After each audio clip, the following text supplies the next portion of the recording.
1856년인데 미국의 매사추세츠주의 레오날드 목사가 6월 둘째 주, 그때는 6월 둘째 주일을 어린이 주일로 지켰고 그 이후로 미국 전역에서 지키게 되었습니다. 이 무렵은 우리나라에서는 이 어린이 지위에 대해서 무관심했고 어린이에 대한 인식도 별로 성숙하지 못했고 이 호칭도 없었습니다. 어린이라고 하는 호칭도 없었습니다. 우리나라 교회들은 이 미국의 교회가 6월 둘째 주 어린이 주일을 지키는 것을 우리 교회에서 그대로 가져와서 이렇게 지키다가 1956년 5월 첫째 주를 어린이 주일로 변경해서 지키고 오늘까지 오게 되어졌습니다. 1956년도니까 전쟁 이후에 6.25 한국 전쟁 이후에 5월 첫째 주로 바뀐 것을 볼 수가 있습니다. 고대는 이 아동의 지위 혹은 복지에 대해서는 대단히 무관심했습니다. 고대 이 스파르타에서는 가장 중요한 덕목이 강인한 시민입니다. 강인한 시민. 그래서 이 강인한 시민이 되기 위해서는 날 때부터 강인해야 된다라고 해서 건강하지 못하면은 버리기도 하고 그리고 남자아이들은 만 7세가 되면은 가족의 품을 떠나서 군인으로서 강도 높은 훈련을 받았습니다. 그것도 집체 훈련으로 그렇게 받았습니다. 로마도 비슷했습니다. 4세기까지 로마도 부모들은 이 자녀들을 버린다든지 혹은 사생아는 죽이는 이 영아 살해가 유행을 했었습니다. 그 이후에 봉건 사회도 비슷했습니다. 봉건 사회에서 아동은 부모가 속한 신분에 예속되어졌습니다. 부모가 노예이면은 그 자녀도 노예 신분으로 같은 고통을 당하고 소유물 취급을 받았던 것을 볼 수가 있습니다. 그 이후에 이제 중세 때 들어와서는 시골에 많은 사람들이 도시로 대이동을 하게 되어졌습니다.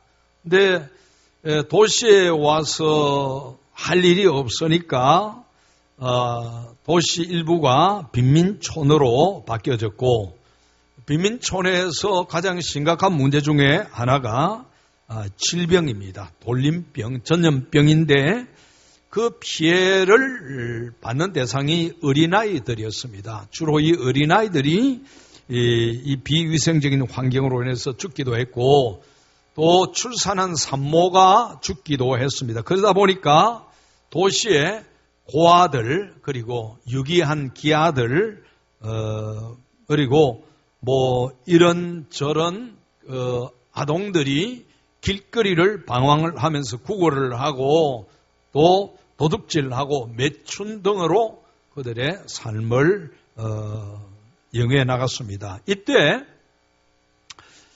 기독교가 아동의 가치와 인명을 존중히 여겨야 된다는 것을 깨닫고 자선단체 고아원 설립해서 가난하고 의지할 데 없는 아동들을 보호하기 시작하므로 아동보호 사업에 이제 첫 발이 이루어진 것입니다. 우리나라도 맨 마찬가지입니다. 6.25 한국전쟁을 거치면서 수많은 전쟁 고아들 그리고 버려진 아이들, 불황아들 발생을 했는데 이들을 누가 보살펴는가 하니 주로 선교사들이 아동보호시설 만들고 그 다음에 이 아동 후원 사업을 시작을 했습니다.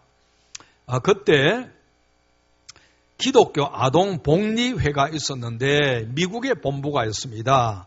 미국의 본부가 있는데 1948년 이때는 물론 6.25 한국전쟁 전입니다.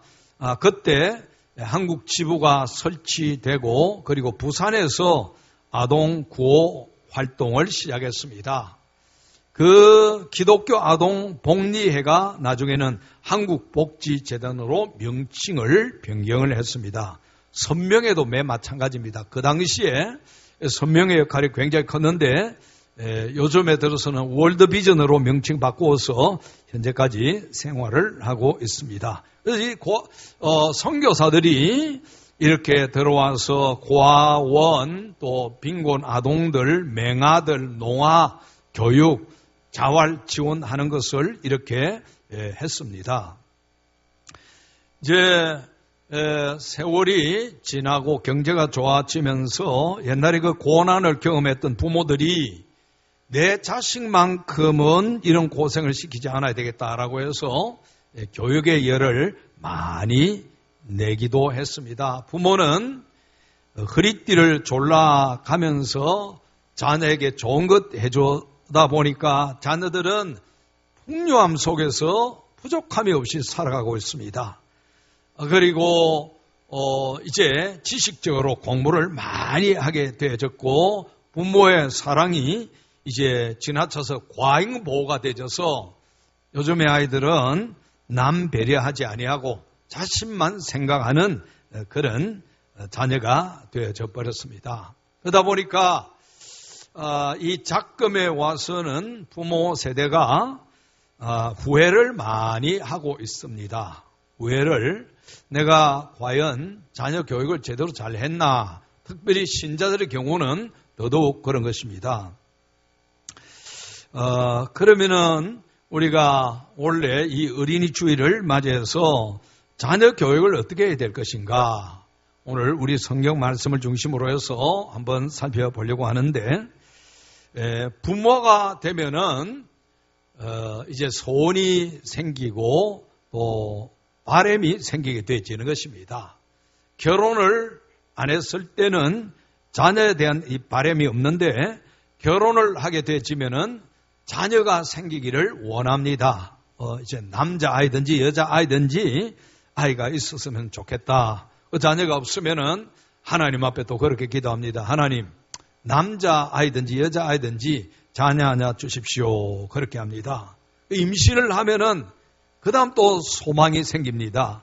하나님, 어려움없이 순산하게 해주세요. 그게 또 바람입니다. 출산 후에 어린 조그마한 것이 열이 펄펄 나고 밤새도록 아프다고 울면은 그 보기가 너무나 안쓰러워서 건강하게만 자라주면은 더 소원이 없겠다고 그렇게 이야기들 많이 합니다. 그런데 그걸로 끝나면 괜찮은데 또 자라가면서 문제가 생기지요. 문제가 생기는데 우리 이제 손녀도 보니까 자전거에서 떨어졌는데 다행히 이마를 이 바닥에 쳤습니다. 그런데 하루 이틀 지나고 나니까 막 온 얼굴이 시퍼렇게 피멍이 들었습니다. 그래서 저도 그렇게 이야기를 했는데 아이들 자라다 보면 그런데 무탈하게 자라가면 해도 괜찮다, 그런 이야기를 했습니다. 그런데 그 아이가 자라서 초등학교만 들어가면 또 달라집니다. 다른 것 좀 못해도 공부만 좀 제대로 해줬으면 좋겠다. 그래서 그때부터 사교육비가 들어가기 시작합니다. 초등학교 다니는데 벌써 몇 군데를 뛰어야 됩니다. 좋은 중학교, 좋은 고등학교, 좋은 대학, 좋은 직장, 좋은 배우자 만나는 거. 그래서 부모는 그 어간에 등골이 휘어지고 그야말로 뼈가 빠지는 것입니다. 여러분, 이 세상 지식 교육을 위해서 이렇게 하는데 신앙 교육을 위해서는 우리가 어떻게 하고 있는가? 신앙 교육을 위해서 일주일이 168시간입니다.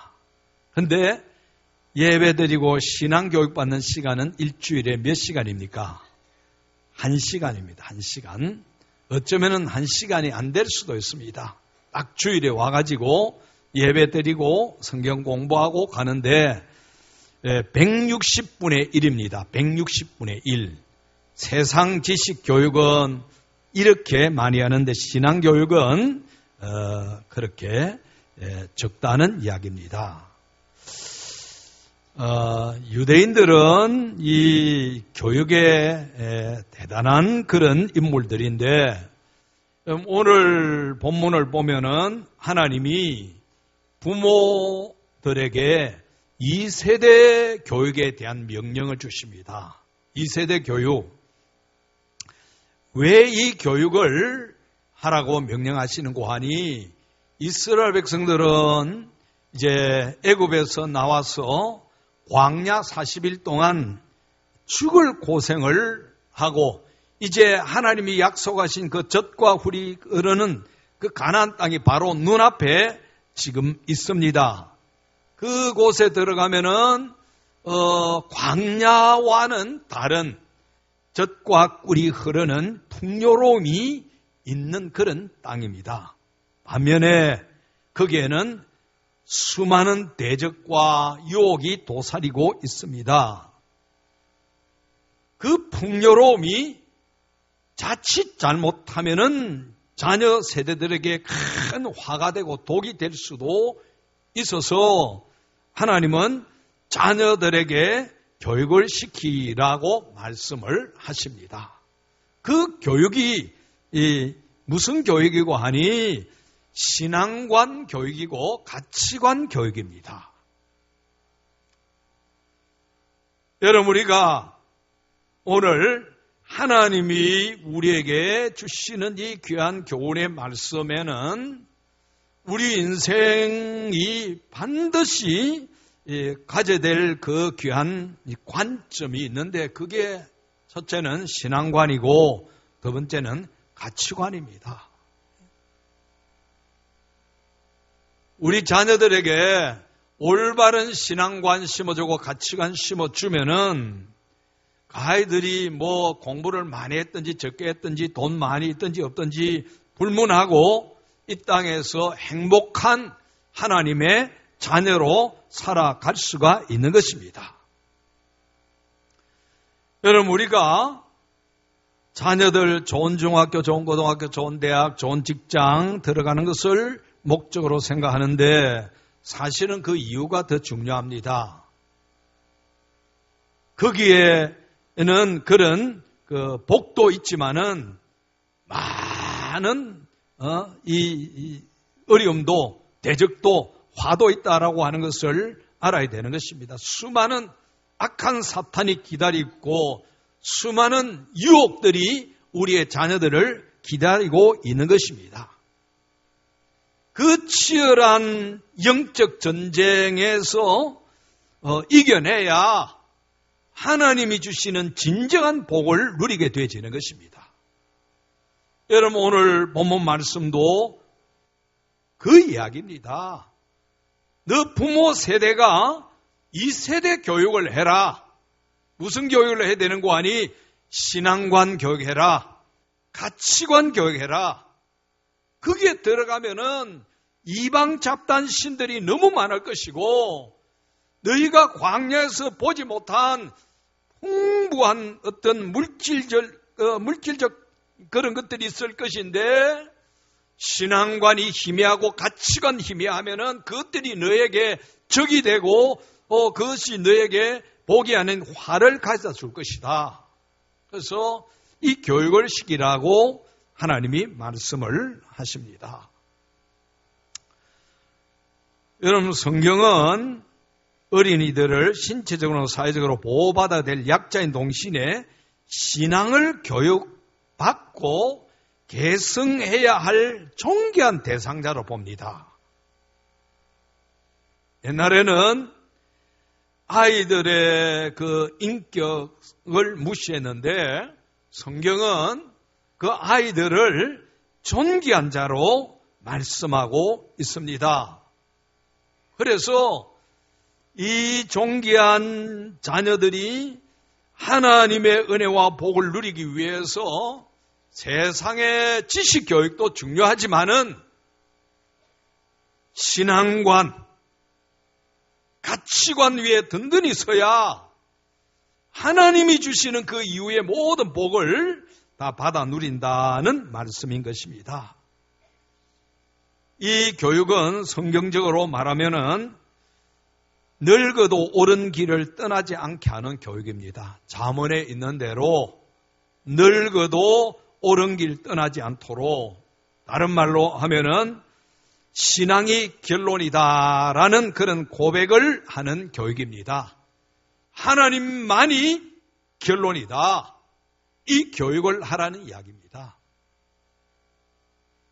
이렇게 저렇게 일들이 생기고 문제가 생길 때 그리스도인들은 결론을 가지고 있어야 되는 것입니다.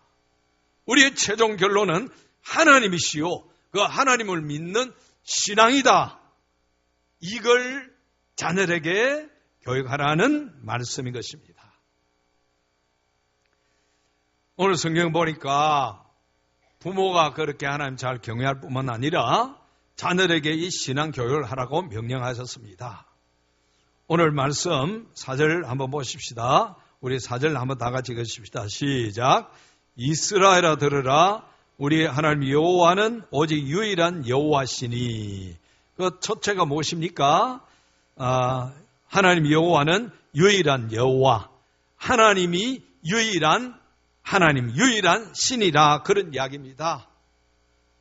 가나안 땅에 들어가면은 거기에 잡다한 우상들이 많이 도사리고 있고 그 풍족함이 그 자녀들을 미혹할 것이기 때문에 이 신앙관을 철저하게 가지도록 해야 된다. 많은 우상, 신이라고 하는 것들이 있지만은 그것이 진정한 신이 아니고 여호와 하나님이 유일한 신이고 유일한 하나님이시다. 자녀들이 그 고백을 할 수 있는 믿음을 가지도록 해둬야 된다는 그런 이야기입니다.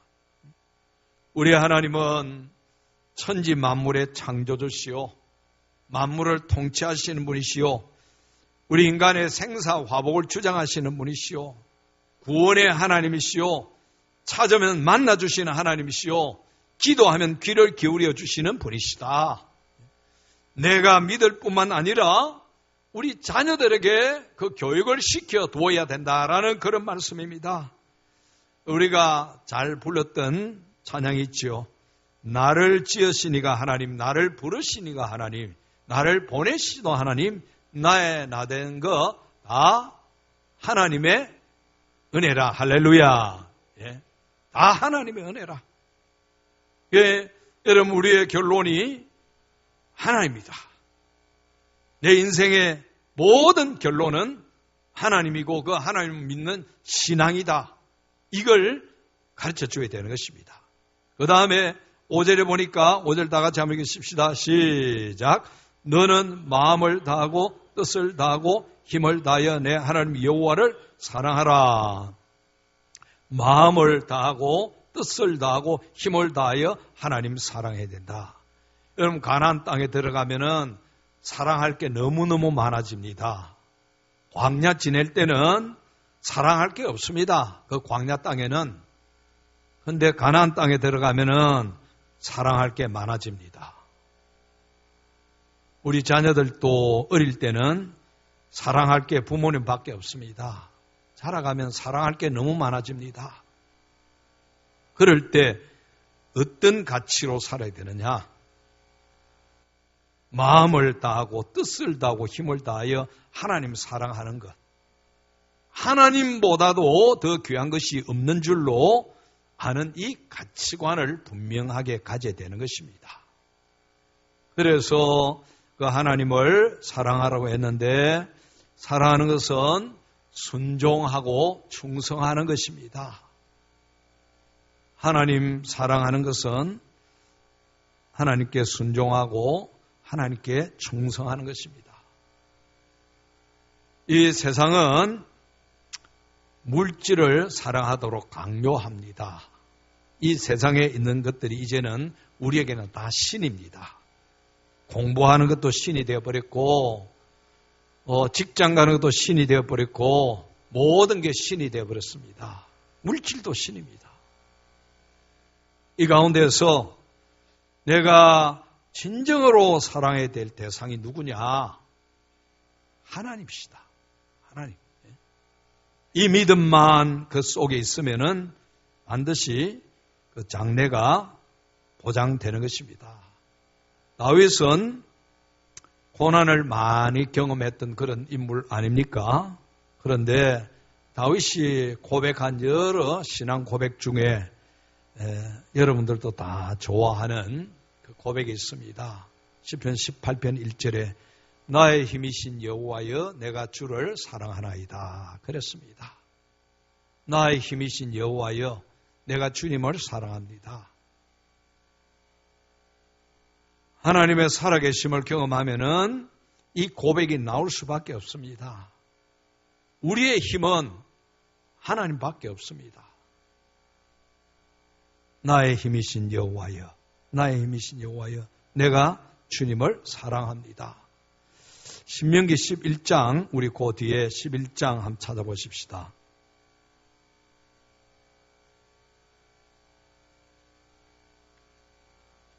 13절부터 몇 절 읽어드리겠습니다. 내가 오늘 너에게 명하는 내 명령을 너희가 만일 청종하고 너희의 하나님 여호와를 사랑하며 마음을 다하고 뜻을 다하여 섬기면 여호와께서 너희 땅에 이른 비 늦은 비를 적당한 때에 내리시리니 너희가 곡식과 포도주와 기름을 얻을 것이요 또 가축을 위하여 덜에 풀이 나게 하시리니 내가 먹고 배부를 것이라 너희는 스스로 삼가라 드릴 건데 마음에 미혹하여 돌이켜 다른 신들을 섬기며 거스게 절함으로 여호와께서 너에게 진노하사 하늘을 닫아 비를 내리지 아니하여 땅이 소산을 내지 않게 하심으로 너희가 여호와께서 주신 이 아름다운 땅에서 속히 멸망할까 하노라. 자, 여기에 보니까 하나님을 사랑하고 하나님만을 섬겨야 될 이유가 있습니다. 하나님을 사랑하고 섬기면은 거기에 보니까 너희의 땅에 이른 비 늦은 비를 적당하게 주신다고 그랬죠. 농경사회에서 이 비는 정말로 중요합니다. 옛날에 관계 시설이 안 돼 있는 그런 곳에는 비 안 오면은 농사 폐농합니다. 끝나는 겁니다. 그런데 중요한 것은 오늘 말씀에 있는 대로 이른 비 늦은 비가 적당한 때 내려야 되는 것입니다.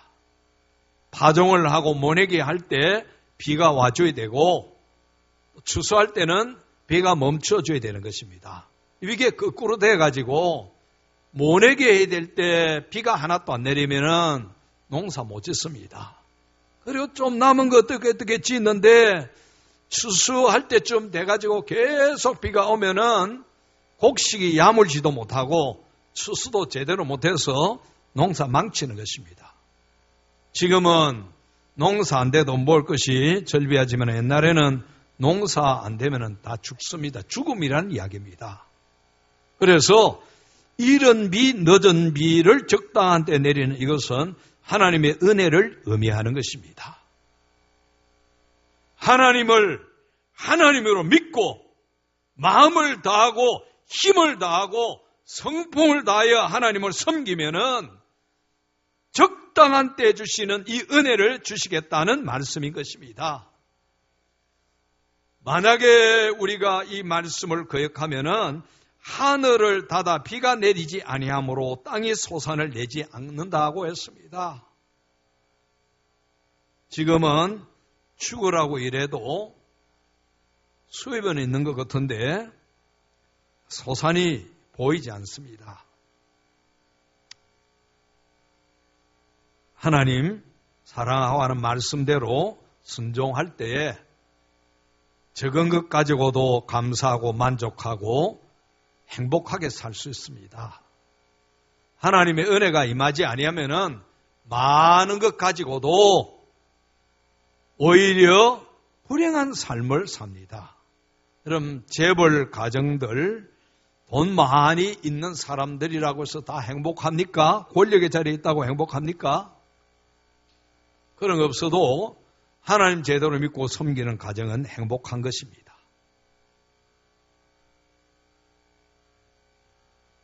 그리고 신명기 6장 7절, 6절 보십시다. 오늘 내가 내게 명하는 이 말씀을 너는 마음에 새기고 내 자녀에게 부지런히 가르치며 자녀에게 가르치라고 그랬습니다. 가르치라. 예? 부모가 이처럼 믿을 뿐만 아니라 자녀들에게 이 귀한 것을 가르치라. 이 교육의 제일 좋은 방법을 성경이 말하는데 본을 보이라는 이야기입니다. 세상의 지식, 전수, 전달 교육과는 다릅니다. 신앙교육은 본을 보여야 되는 것입니다. 부모가 믿음의 그런 본을 보이면 자녀들이 따라가는 것입니다. 뭘 가르쳐야 됩니까? 몇 가지만 더 붙여서 말씀드립니다. 첫째는 구원에 이르는 지혜를 가르쳐야 됩니다. 여러분, 자녀들을 사랑하면은 자녀들에게 있어서 가장 중요한 게 무엇일까요? 영혼 구원 아닙니까? 구원에 이르는 지혜를 가르쳐야 되는 것입니다. 구원에 이르는. 세상 지혜는 많이 가르쳤는데 사교육비 엄청나게 들어서 가르쳤는데 구원에 이르는 지혜가 없으면은 얼마나 불행한 일입니까? 얼마나 불행한 일입니까? 구원에 이르는 지혜를 가르쳐야 되는 것입니다. 예배를 가르쳐야 됩니다. 두 번째는 예배를 우리가 세상 지식 가르친다고 주일에도 교회 가지 말아라. 학원 가서 공부해라. 너 공부해서 좋은 대학 들어가고 난 다음에 얼마든지 신앙생활을 해도 잘할 수 있으니까 그때 해라. 그렇게 부모들이 이야기하고 자녀들이 교회 열심을 내면은 은근히 두려움이 생기는 것입니다. 여러분, 그건 잘못된 겁니다. 어릴 때부터 공부는 좀 못하고 교회 붙어 있는 아이들이 인생 끝까지 완주하면서 하나님의 은혜와 축복 속에 삽니다. 부모가 사교육비 쏟아부어가지고 그렇게 했는데 좋은 고등학교, 좋은 대학, 좋은 직장, 좋은 배우자 만나서 결혼을 했는데 신앙도 멀어지고 신앙 멀어지니까 부모에게도 효도하지 않습니다. 평소에 훈련 안 된데 대학 가서 신앙생활을 할 수가 없습니다. 아프리카에 뱀잡이 술이라고 하는 새가 있는데 평소에는 잘 날아다니다가 무슨 고통이 임하거나 위험이 느껴지면은 늘 날 수 있는 능력을 망각하고 그냥 피하기 위해서 뿔뿔뿔 기어다닌다고 합니다. 그러다가 죽거나 또 부상을 입는 그런 경우들이 생긴다고 하는 것입니다. 평소에 예배 훈련 잘 해둬야 어려울 때 하나님을 찾게 되지는 것입니다. 여러분, 우리 부모 세대들은 다 그렇게 했지 않습니까? 학교 문 앞에 가보지도 못했는데 교회 가서 겨우겨우 골자 깨우쳐서 성경 찬송 보는데 믿음이 철저합니다.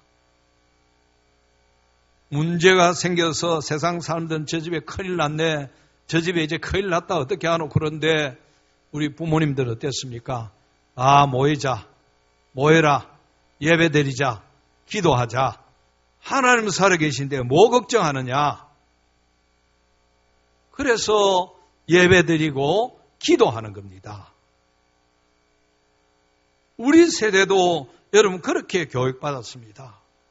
저 세대에는 시골에서 사교육이 있었는지 없었는지도 잘 모르겠고 그냥 학교 가는 거 그것 정도고 그 다음에 교회 죽으라고 뛰다니고 문제 있으면은 부모님들이 늘 예배드리죠. 그래서 은근히 속으로 큰 소리는 치네. 그런데 부모님들이 큰 소리 치는 근거가 있었습니다. 하나님 앞에 모여 예배하고 기도하니까 하나님이 은혜 주신 것입니다. 아브라함이 가는 곳마다 제단 쌓았다 그랬습니다. 세 번째로 주의 진리를 행하도록 가르쳐야 됩니다. 예수 그리스도만이 진리요, 길이요, 생명이기 때문에 그렇습니다. 여러분, 이 험난한 세상, 이 세상을 가는 것이 쉽지 않습니다. 길이요 진리요 생명이신 예수 그리스도를 따라가지 아니하면 다 길 잃어버립니다. 아프리카 선교사 한 분이 쓴 글에 보면은 선교 지역 답사한다고 이제 혼자 정거를 갔습니다. 중간에 가다가 길을 잃어버려서 다시 마을로 돌아와서는 가이드 한 명을 고용을 했습니다. 근데 이 원주민 가이드가 가는데 자기보다도 더 이상한 길로 갑니다. 길이 보이지 않습니다. 그래서 선교사가 세워놓고 물었습니다. 당신 도대체 가는 이 길을 알기나 하고 가는 거요? 응? 내가 보니까 길이 없는 것 같은데 이 길을 가도 되는 거요? 물어보니까 이 원주민이 하는 말이, 선교사님, 정글에는 길이 없습니다. 내가 가는 길이 길입니다. 그렇게 이야기를 했더라는 것입니다. 이름이 세상은 정글입니다. 우리 자녀들이 어떻게 갑니까? 어디로 가야 됩니까? 예수 그리스도 따라가면은 그게 길입니다. 그리스도 따라가는 자녀들은 반드시 소망이 있는 것입니다. 그 진리의 길을 가도록 가르쳐 줘야 되는 것입니다. 네 번째는 아무것도 염려하지 말고 기도하도록 가르쳐야 됩니다. 잘 아는 대로 빌립보서 4장 6절, 아무도 염려하지 말고 오직 모든 일에 기도 간구로 너희 구할 것을 감사함으로 하나님께 아뢰라 그랬죠. 일이 있으면은 하나님께 기도하는 것. 그걸 가르쳐 주는 것입니다. 시편 18편 6절에 보면은 내가 환난 중에서 여호와께 아뢰면 나의 하나님께 부르짖었더니 그가 그의 성전에서 내 소리를 들으시며 그의 앞에서 나의 부르짖음이 그 귀에 들렸도다. 할렐루야. 우리가 기도하면은 하나님 반드시 들으시는 하나님이시다. 그걸 가르쳐 줘야 되는. 그래서 염려 대신에 하나님 앞에 기도하는 것. 어떤 여집사님 남편 위해서 새벽마다 기도했는데 응답을 해 주시지 않았습니다. 상당 오랜 세월 했는데도. 근데 한 번은 또 새벽에 나와서 기도하는데 마음에 그런 생각이 들더랍니다. 기도를 했으니까 남편은 못 나와도 구두부터 교회 갖다 놓자. 그래서 남편의 구두를 신문지에 싸가지고 새벽 기도 때 강대상에 올려놓고, 하나님, 남편 몸은 못 나와도 구두 먼저 나왔습니다. 구두 나왔으니 이 몸도 따라 나올 줄 믿습니다. 그렇게 하나님 앞에 기도했답니다. 얼마 후에 그 남편이 교회에 나왔답니다. 하나님이 그 여집사님의 그 중심을 보시고 은혜 주신 것이 아닌가. 다섯 번째로 리더가 되도록 가르쳐야 됩니다. 이 리더는 세상이 말하는 어떤 권력을 잡고 명예를 누리고 영광을 누리는 그런 리더가 아닙니다. 성경적 리더의 가장 중요한 덕목은 성품입니다. 성품. 어릴 때 좋은 성품의 소유자가 되도록 가르쳐 놓으면은 그것이 우리 자녀들의 미래가 영원토록 보장이 되어지는 것입니다. 이런 교육들은 부모가 언제까지나 자녀의 보호자가 되어줄 수가 없습니다. 내 품 안에 있을 때는 자녀를 내가 어느 정도 되어 하지만은 나이가 더 크면 제어 못합니다. 세상의 유혹, 이 정글 속에서 지금도 수많은 아이들이 얼마나 헤매고 있습니까? 피곤하고 지치고. 그래서 그걸 해소하기 위해서 엉뚱한 걸 찾는 이런 때에 우리가 신앙관 확실하게, 가치관을 확실하게 교육을 해놓으면 되는 것입니다. 교육의 가장 좋은 방법은 부모가 본을 보여주는 것입니다. 교육부와 한국지급능력개발원이 초, 중고 1200곳의 학생들 대상으로 학교 진로 교육 실태를 조사를 했는데 청소년 시기의 직업 결정에 결정적 영향을 주는 사람이 누구냐? 1위가 부모입니다. 1위가 부모. 부모가 이처럼 좋은 신앙의 본을 보이고 가르쳐 줘야 됩니다. 그럼 우리도 하나님 앞에서 자녀입니다. 내가 먼저 오늘 이 말씀대로 가르침을 받고 그리고 내 자녀에게 본을 통해서 가르쳐 줘야 되는 것입니다. 이게 여러분 때로 쉽지 않지요. 목사님 자녀 중에도 해먹이는 자녀들도 굉장히 많이 있습니다. 그러나 우리는 소망을 잃지 아니합니다. 때가 되면은 하나님의 역사하심이 일어날 줄 믿습니다. 그 믿음 가지고 나는 하나님 앞에서 자녀로서 말씀대로 살려고 하고 자녀에게 본을 보여주고 가르칠 뿐만 아니라 자녀를 위하여 기도하는 것입니다. 그럴 때 내가 제어할 수 없이 이 험난한 정글 세상에 나갔을 때도 그 자녀들이 하나님만이 결론임을 알게 될 때 세상을 이기는 하나님의 자녀로 복되게 살 줄 믿습니다. 하나님을 잘 경외하는 자는 부모도 경외할 수밖에 없습니다. 세상도 좋아질 수밖에 없습니다. 좋은 성품을 가진 그리스도인이 빛과 소금의 사명을 감당하는 것입니다. 이런 은혜가 우리와 우리 자녀들 있기를 주의 이름으로 축원합니다. 기도하십시다. 아버지 하나님 감사합니다. 오늘 또 하나님 어린이 주일을 통해서 우리에게 이 귀한 교훈의 말씀을 주셨으니 감사합니다. 우리 부모 세대도 신앙관 가치관이 확실하게 하시고 하나님만이 결론이요 신앙이 결론이다 하고 단언할 수 있기를 원합니다. 또한 우리 자녀에게 본을 보이며 가르칠 수 있는 저희가 되게 하여 주옵소서. 예수님 이름으로 기도하옵나이다. 아멘.